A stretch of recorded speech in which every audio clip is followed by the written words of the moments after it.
శాసనసభలో చేతులెత్తి దండం మొక్కాను. అయ్యా జగన్మోహన్ రెడ్డి,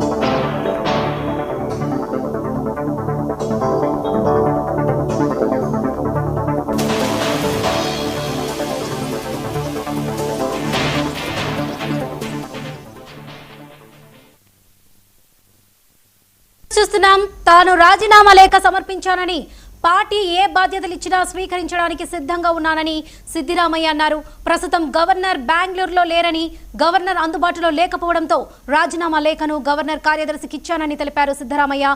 కాంగ్రెస్ అధిష్టానం సూచనలతోనే రాజీనామా చేశానన్నారు. తన రాజీనామాను గవర్నర్ ఆమోదిస్తారనే విశ్వాసం ఉందన్నారు సిద్ధరామయ్య.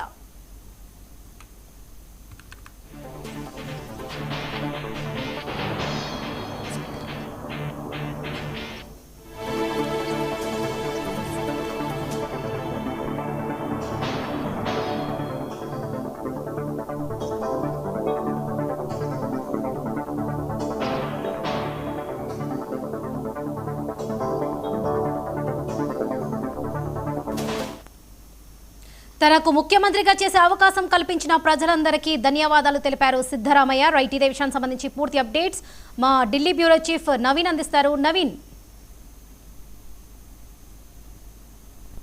సిద్ధరామయ్య కూడా మీడియాతో మాట్లాడడం జరిగింది. అందులో అనేక అంశాలు కూడా ప్రస్తావించినటువంటి పరిస్థితి నెలకొంది. అయితే మొన్న ఢిల్లీలో జరిగినటువంటి సమావేశం తర్వాత సిద్ధరామయ్య తన పదవికి రాజీనామా చేస్తున్నట్టు కూడా వారు ఇవాళ ఉదయమే ప్రకటన కూడా చేయడం జరిగింది. దాని తర్వాత అక్కడి నుంచి నేరుగా సిద్ధరామయ్య నివాసం నుంచి నేరుగా గవర్నర్ కార్యాలయం కూడా చేరుకోవడం జరిగింది.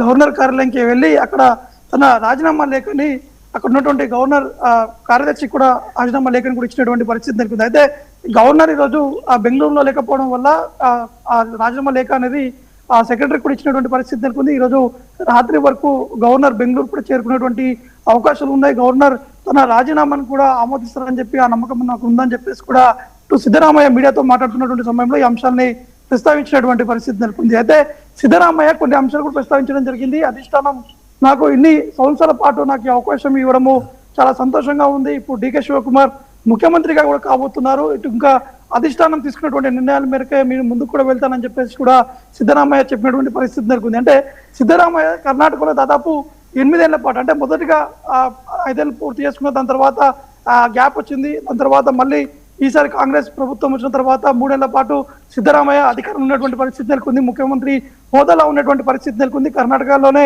ఇటు సిద్ధరామయ్య అత్యధికంగా సీఎం ఉన్నటువంటి ఆ ప్రాంతాల్లో మాత్రం సిద్ధరామయ్య ఉన్నటువంటి ఆ సిచ్యువేషన్ కూడా నెలకొంది. కాబట్టి సిద్ధరామయ్య మీడియా సమావేశంలో అన్ని అంశాన్ని కూడా ప్రస్తావించారు. తాను ఏ విధంగా వచ్చాను, ఏ విధంగా ఉన్నాను, ప్రజలకు ఏ విధంగా న్యాయం చేశాను, తాను వచ్చినటువంటి అంశాలు ఏ విధంగా ఇంప్లిమెంట్ చేశాను, పూర్తి స్థాయిలో కూడా నేను అమల్లోకి తీసుకొచ్చానని చెప్పేసి కూడా సిద్ధరామయ్య ఈ అంశాన్ని కూడా ప్రస్తావించినటువంటి ఆ పరిస్థితి నెలకొంది. కానీ సిద్ధరామయ్య మరొక విషయాన్ని కూడా ఆ అంశాన్ని కూడా ప్రస్తావించడం జరిగింది. అధిష్టానం తనకి రాజ్యసభకి వెళ్ళాలని చెప్పేసి కూడా అధిష్టానం కోరని చెప్పారు. కానీ సిద్ధరామయ్య దాన్ని తిరస్కరించారు. ఎట్టి పరిస్థితుల్లో నేను రాష్ట్ర రాజకీయాల్లో ఉంటాను, రాష్ట్ర రాజకీయాల కోసం నేను పూర్తి స్థాయిలో సహాయ సహకారాలను అందిస్తానని చెప్పేసి కూడా సిద్ధరామయ్య ఈ మీడియా సమావేశాన్ని కూడా ఈ అంశాన్ని ప్రస్తావించినటువంటి పరిస్థితి నెలకొంది. కాబట్టి ఈరోజు సాయంత్రం గవర్నర్ బెంగళూరు కూడా చేరుకోబోతున్నారు. రేపు ఉదయం వరకు కూడా ఈ రాజీనామా లేఖని గవర్నర్ ఆమోదించేటువంటి అవకాశం కనిపిస్తున్నాయి. ఎల్లుండి డీకే శివకుమార్ ముఖ్యమంత్రిగా కూడా ప్రమాణ స్వీకారం చేసేటువంటి అవకాశం కనిపిస్తుంది. ఇందులో మరొక అంశం ఏంటంటే మెజారిటీ సంబంధించినటువంటి అంశాలు ఇప్పటి వరకు సిద్ధరామయ్యకి పూర్తి స్థాయిలో మెజారిటీ ఉందని చెప్పేసి కూడా చాలా మంది భావించినటువంటి పరిస్థితి నెలకొంది. కానీ ఇప్పుడు కాంగ్రెస్ పార్టీ అధిష్టానం తీసుకున్నటువంటి నిర్ణయం తర్వాత డీకే శివకుమార్కే పూర్తి స్థాయిలో కూడా బలం కూడా ఉందని చెప్పేసి కూడా అధిష్టానం ఆ నిర్ణయం తీసుకోవడం జరిగింది. ఆ నిర్ణయం మేరకే సిద్ధరామయ్య ఇప్పుడు రాజీనామా చేసి ఎల్లుండి ఇటు డీకే శివకుమార్ కూడా ప్రమాణ స్వీకారం కూడా చేసేటువంటి అవకాశం కనిపిస్తుంది. డీకే శివకుమార్ కి 2 ఏళ్ల పాటు సమయం కూడా ఉంది. డీకే శివకుమార్ ఉన్నటువంటి ఆ కెపాసిటీ కావచ్చు, అతనికి ఉన్నటువంటి ఆ ఫాలోయింగ్ కావచ్చు, అతను చేసేటువంటి ఇంప్లిమెంటేషన్ కావచ్చు, పూర్తి స్థాయిలో పార్టీకి ఇంకా కలిసిగా ముందుకు వెళ్ళేటువంటి అవకాశాలు ఉన్నాయని చెప్పేసి కూడా అధిష్టానం కూడా ఈ యొక్క ఆలోచన కూడా చేసినట్టు కూడా తెలుస్తుంది. Right Naveen, right, thank you.